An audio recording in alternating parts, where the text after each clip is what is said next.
exit. So, what is your take on all this news? You know, it's not surprising that Rod Rosenstein may be at his wit's end with the Justice Department, especially given his track record and his conversation with the President of the United States. But what is really surprising is that he would leave the Mueller investigation in the hands of somebody who has already been quite adamant and quite outspoken about his views about Mueller and overstepping his bounds. One would think that Rosenstein would feel very reluctant to do so, given the fact that at his last open press conference, he spoke about the idea of how the American people, once they have all the information, will feel very, very trusting of the Department of Justice, and that they should feel confident that whatever is found was evidence-based. Now, when you have him leaving, you wonder, is it in good hands? Will Mueller's probe be able to go in a way that's unfiltered, unfettered? Will it be able to continue in its way? On the other side, the optimistic part of it may say, Allison, look, maybe the reason Rosenstein is able to leave is because he feels that by that time, the Mueller probe may be concluded or in a position to no longer be derailed by anyone, even if they have viewpoints that are outspoken to date. It seems impossible that Rod Rosenstein was going to stay there forever, but what this does signify is the complete turnover of oversight of the investigation to people who have expressed open and public hostility to at least some parts of it. Matt Whitaker is the acting attorney general on this very network. He said that the investigation could and should be shut down by other means. And Bill Barr, who is a former attorney general, John, has also pointed out that he thought the firing of James Comey was justified. There are a lot of people who have made that case, but this is a guy who could be the next attorney general. He has also made the case, and this is full screen 401 here, that Mueller should not be able to demand that the president submit to an interrogation about alleged obstruction. If embraced by the department, this theory would have potentially disastrous implications, not just for the presidency, but for the executive branch as a whole and the department in particular. Basically, again, Rod Rosenstein, who has had oversight and allowed the investigation to go on, leaves. People who have expressed the willingness to curtail it enter.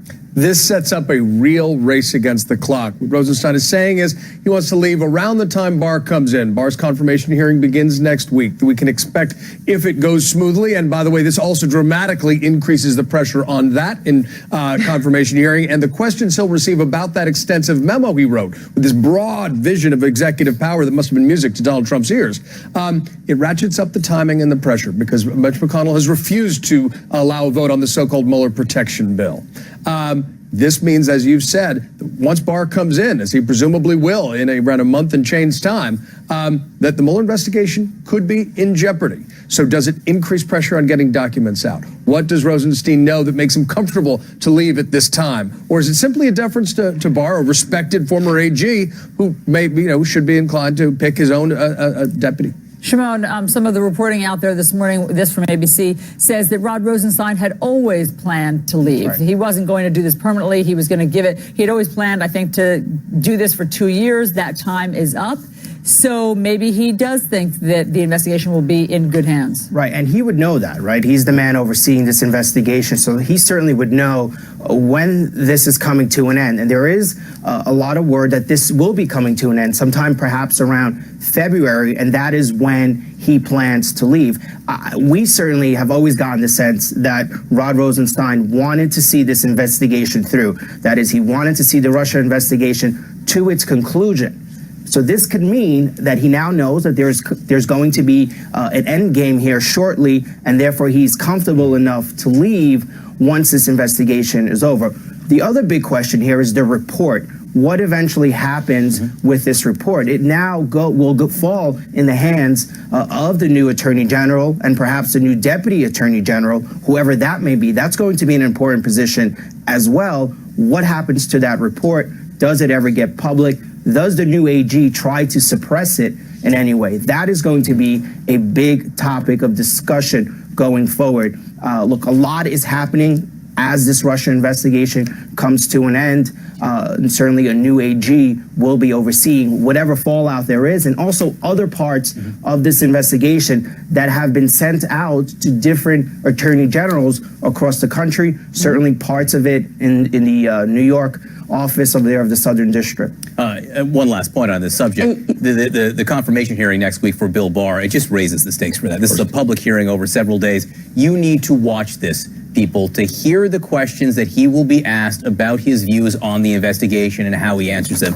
That will be huge. And I do want to point out one more thing, because he had been publicly in favor of Robert Mueller. So Bill Barr, while he has said that he believes there should be limits, and you read that about how he doesn't think that the president should be subject to interrogation about obstruction of justice, here's something else, P403. This is Bill Barr talking about Robert Mueller when he was appointed. His appointment is good news for those concerned over the troubling way the investigation was handled over the summer and fall, as well as the many government leaks, Barr told this news organization. He added, I'm confident that Robert Mueller will keep his eye on legitimate areas of inquiry and not let this investigation degenerate into a sprawling, ceaseless witch hunt to get something on the president's associates. So in May of 2017, John, he felt very good about Robert. Well, it's funny he said the word witch hunt, because of course that's been the president's constant refrain. I will say that a lot of conservatives at the appointment of Mueller praised his professionalism. In fact, he did come from a Republican background. That chorus has dwindled among conservatives to a precious few. So the pressure's ratcheted up, and this is a race against the clock. And that statement came before he wrote a 20-page memo. He wrote a 20-page memo outlining the unsolicited memo outlining why he thinks the Mueller investigation should be curtailed. Laura, if I can, I want to get to the other major breaking news over the last 24 hours, which is this inadvertent revelation. I guess inadvertent. To me, it seems impossibly inadvertent. It's advertent. That Paul Manafort's lawyers revealed that Paul Manafort had delivered private polling information to this man, Konstantin Kilimnik, who has known ties to Russian intelligence. Your reaction? I mean, why would anyone possibly think, John, that there was collusion between a top campaign official and someone linked to the Kremlin? I mean, what could possibly have given anyone that impression, but for the fact that they actually were able to provide polling information to a nation that had not only internet trolls who were trying to have and sow division in the United States of America and seeking about ways to most effectively be able to influence an American election. I mean, you have a direct link here, really, for the first time. And keep in mind, Manafort was not charged for his conduct related to things that happened while he was the campaign chairman in those Virginia and DC cases. They alluded and they were tangentially in many ways related to his finances, and you could bridge a gap between his finances and, of course, what he was doing on the campaign. But this is probably the most direct link we have right now to two things. Number one, that there was a polling pipeline of information going on, and number two, that there was a Ukrainian peace plan that was being crafted while Manafort was overseeing the RNC convention, when they actually had a change of tide when it came to the Ukrainian peace plan and Ukrainians' role with Russia. And so you've got this link of collusion here. And while you talk about being inadvertent, you know, unfortunately, to err is human, to be a lawyer is sometimes human in many respects. This happens far too often in terms of people having inadvertently disclosed information. But at this high level, you're right, it's absolutely shocking. But what is more shocking is that Manafort said, well, I may have inadvertently lied to the Mueller probe and their team, but I didn't inadvertently give information involving polling data to people who are linked to the Kremlin. Shimon, this is huge. I mean, it's just huge, because for all of the questions over all of these past months about collusion, here is, now we know, because this what was supposed to be redacted wasn't redacted, that Robert Mueller believes that the Trump campaign chairman handed over polling data to the guy who is connected to Russian intelligence. But it's more than that. It's Manafort's lawyers admit that he handed over polling data. Right. Great point. And it was all supposed to be redacted, so now we know this. In other words, Robert Mueller isn't leaking this. This was a mistake. And so what else is the definition of collusion? This is probably the clearest sign we've yet seen that during the campaign, information that was secret to the campaign, polling data, internal polling data, was being shared with the Russians. For all intents and purposes, this probably went all the way up to the Kremlin, to Vladimir Putin. The man that he was sharing this information with, the FBI has said, is part of Russian intelligence, has deep reaches into the Kremlin. This is a man, his name is Konstantin Kilimnik, that Paul Manafort has had business dealings with. This is a man that has been charged by the special counsel's office, and in the court papers, they say that he has ties to Russian intelligence.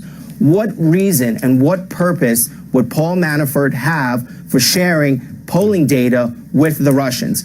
The only plausible reason is that during this time, during the 2016 campaign, as we know from the Mueller investigation.